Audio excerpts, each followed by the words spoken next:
Então, para a gente começar a entender a marcação de pontos de suporte e resistência, que a gente vai marcar amanhã, tá? Só vou dar uma palhinha aqui. Então, aqui, ó, nós primeiro pegamos aqui o contrato todo atual, que a gente está no momento, tá? Então, em cima desse contrato, a gente marca os principais pontos de liquidez.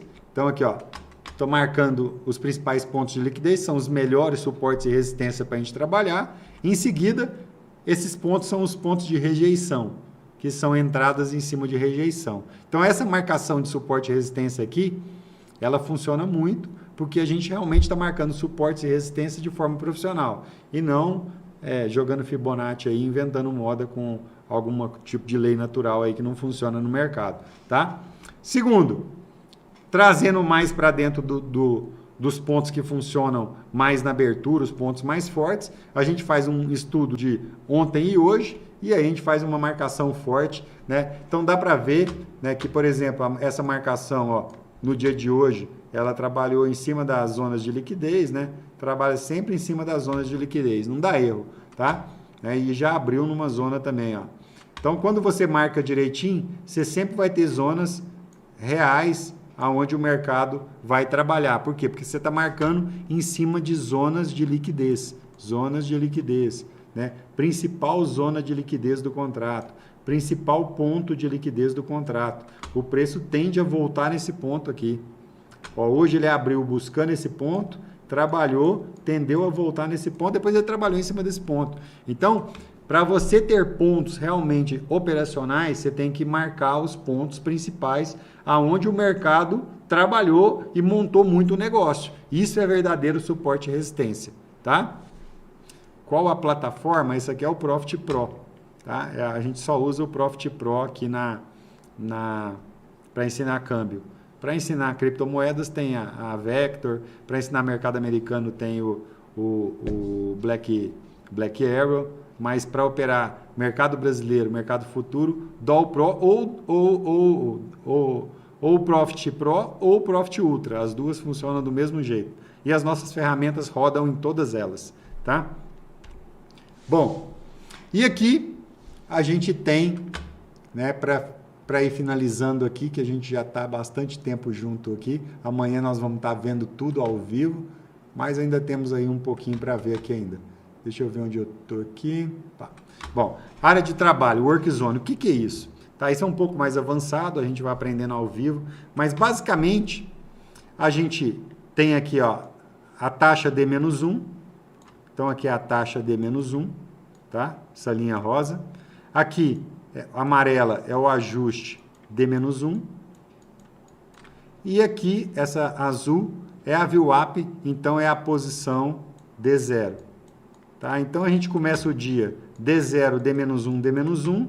Quando é 1h da tarde, troca para a taxa D0, aí a gente fica D-1, D0, D0. Quando é 4h da tarde, troca para o ajuste D0. Então, às 4h da tarde, a gente fica D0, D0, D0, tá?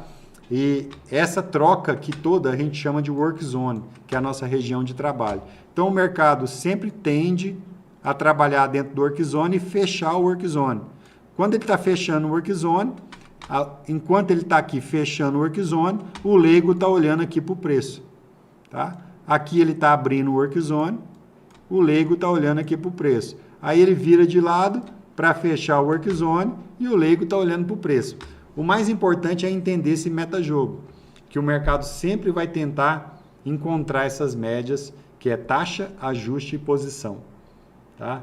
Isso aí a gente ensina aqui e usa isso aí o tempo inteiro, o Work Zone, que a gente vai estar vendo junto aí. Já gravem essa palavra aí, área de trabalho, Work Zone, que a gente vai estar mostrando e falando muito sobre ele aqui dentro. Legal? Que mais?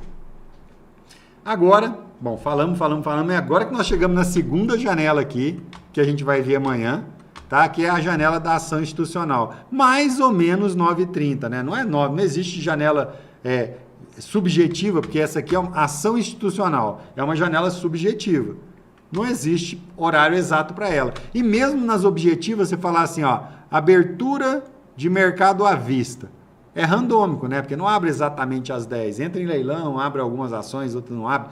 Taxa PETAX. não é exatamente às 10 horas, né? Tem uma janelinha de 10 minutos, dentro dela tem uma janela de 2 minutos, e aí sim os dealers vão informar a taxa PETAX. Nós vamos estar vendo isso tudo amanhã no seu tempo certo lá, tá? Então, essa segunda janela das 9h30 às 10 horas é onde as tesourarias, que agora já estão entendendo o pré-market, o que aconteceu, começa a colocar posições para formar a primeira taxa PETAX. E aí a gente sempre tem algum tipo de movimento. Hoje, né, o exemplo, o bacana é que hoje deu um exemplo legal, né? Então, olha só, nessa segunda janela, olha o que aconteceu. A abertura, o pré-market, fez aquele movimento e olha, quando entrou a ação institucional, segundo movimento. Então, ó, virou o mercado de lado, ó. Virou de lado literalmente o câmbio. E olha só, virou o índice de lado. E olha só, virou os juros de lado. Só que eu falei na ordem inversa. Por quê? Porque começa nos juros, acelera a bolsa e vem para o câmbio. Tá? E olha a nossa curva de juros que estava subindo. Ó. Nossa curva de juros que estava subindo, inverteu e zerou. Tá? Então tudo começa aqui. Tá? E o vencimento principal, ó, que é o faca 26, maior volume, caindo 0,12 na frente de todo mundo. Tá? Então, esse metajogo é importantíssimo de ir entendendo. Sem entender o metajogo, você não consegue permanecer em operar e não consegue nem pegar uma inflexão dessa, né? Você não está entendendo o que está acontecendo. Como é que você vai pegar uma inflexão? Cadê o ombro, cabeça-ombro aqui em cima? Qual que é o Fibonacci que está arriscado? Nada disso funciona. Isso aí é... Desculpa, gente. Isso é coisa de pré-primário, tá? Então, vamos lá. Nosso tempo está esticado aqui. Segunda janela, então. Então, olha a inflexão, né? Isso aqui nós vamos ver ao vivo quando acontecer juntos, tá? Sempre. Mas por quê? Por que que inflexionou? Aqui na Master a gente tem que explicar os porquês, senão não adianta. Inflexionou, janela institucional, mas por quê? Poderia não ter inflexionado, poderia ter disparado, tá? Por que que o mercado inflexionou? Porque ele foi fazer a PETAX em cima do ajuste. E aí, fazendo a PETAX em cima do ajuste, por que que ele continuou caindo? Porque ele fez o primeiro spot em cima do spot D-1 e foi buscar.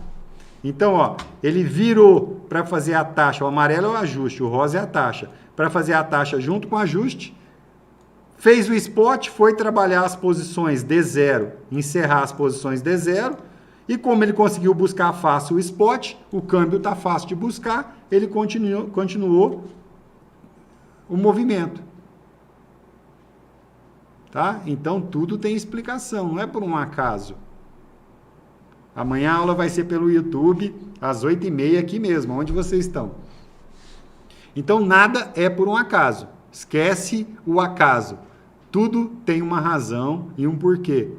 E quando você sabe a razão e o porquê, fica mais fácil de você criar um cenário mais limpo e entrar num cenário. Que é o que nós vamos entender, né, nas aulas práticas aí junto a partir de amanhã às 8h30. Beleza? Bom, agora, né, para os mais avançados aí, deixa eu apagar aqui. Para os mais avançados, né, então é o seguinte, ó, aqui está a PETAX e aqui está o spot. A diferença desses dois aqui é o casado. E a operação que movimenta esse preço entre esses dois pontos é a operação de DR1, tá? Que é a operação onde os bancos arbitram o futuro trazido a presente. Então, é a operação de DR1. Por isso que quando forma a taxa PETAX, por protocolo, né, o mercado tende a buscar o spot, usando para isso a operação até estruturada que existe na bolsa de DR1. Beleza?